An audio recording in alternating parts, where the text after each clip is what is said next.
I used to work for a tech company, somewhere over 1,000 employees. I did a bit of coding, a bit of problem solving, but most importantly, a whole lot of messaging other people. There were a million different channels for a million different things. Some niche, some broad, some just for pets, but every one of them had new posts each morning. When I first started, I tried to keep up with everything. It made me a nervous wreck. Then I tried to ignore everything, and I'd miss key announcements. I've always disliked those big messaging systems, and I'm glad I'm free of them. But reading The Circle by Dave Eggers was like being dumped right back into the worst of it.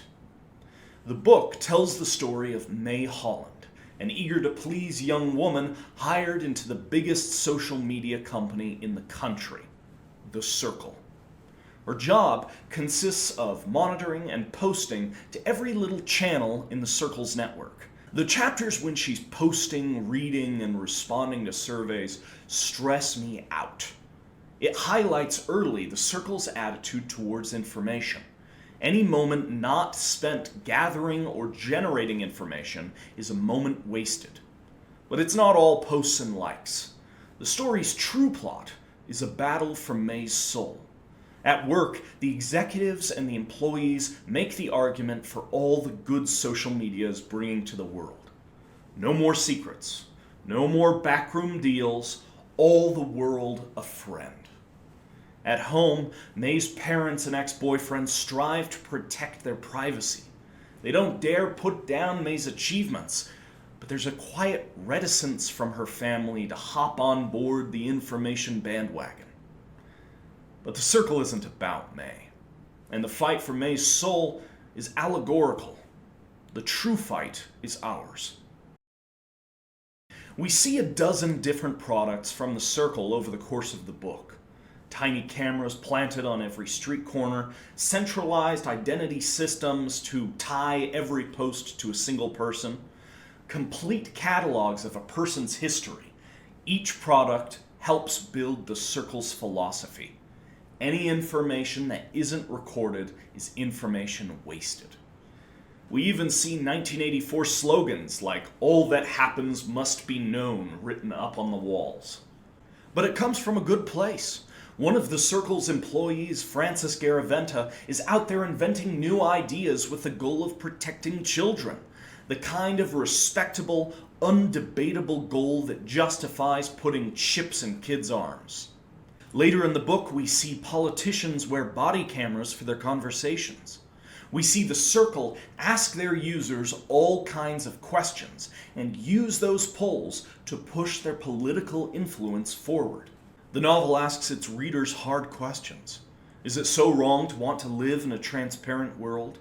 Is it so wrong to want to protect everyone? Aren't you tired of the secrets and backroom deals of today?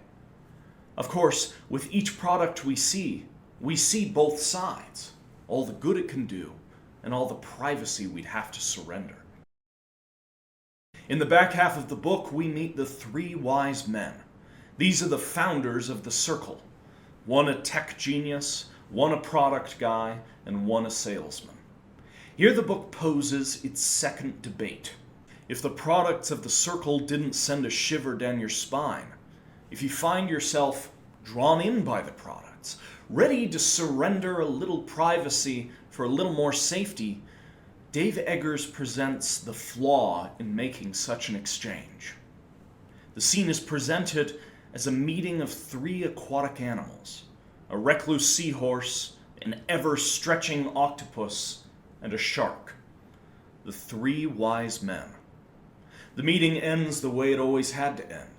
A shark is the only thing left in the tank.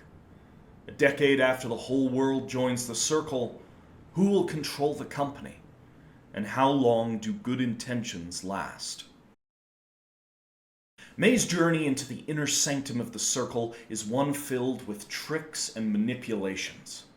As she embraces the philosophy of The Circle, her relationship with her family weakens with every visit. Her ex-boyfriend's diatribe in favor of a less connected world feels more out of place with each speech.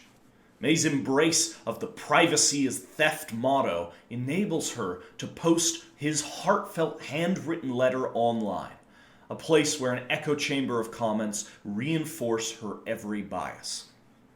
Then May makes a mistake, one with mild police involvement. The Circle is benevolent. It's understanding. It helps May find freedom through confession of her mistakes.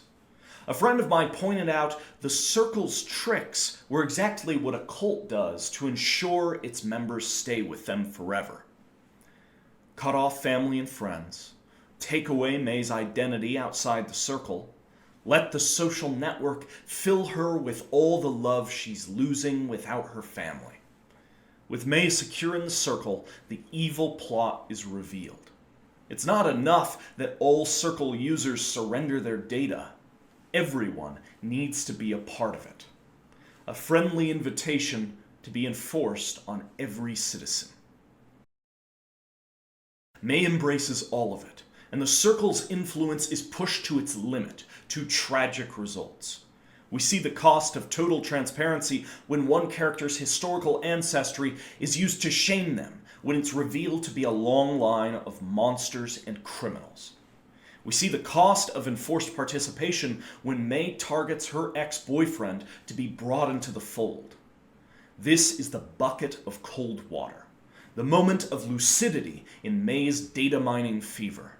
She's given a chance to change course, an opportunity to tear the Circle down before it's drawn around the nation.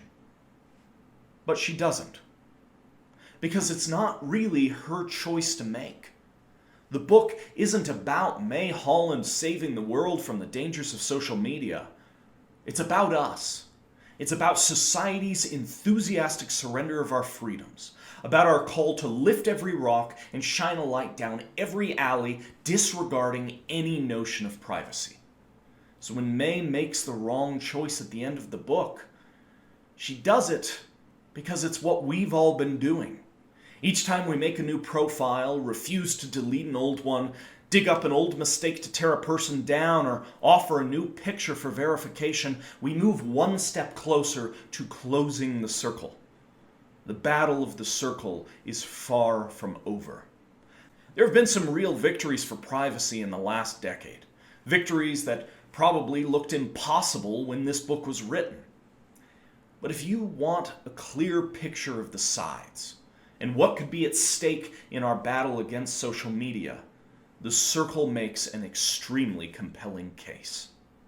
My debut novel, The Human Countermove, is coming out tomorrow, 24 hours to the end of pre-orders, and the paperback should be available for sale on Amazon in the next few days. Thank you for watching.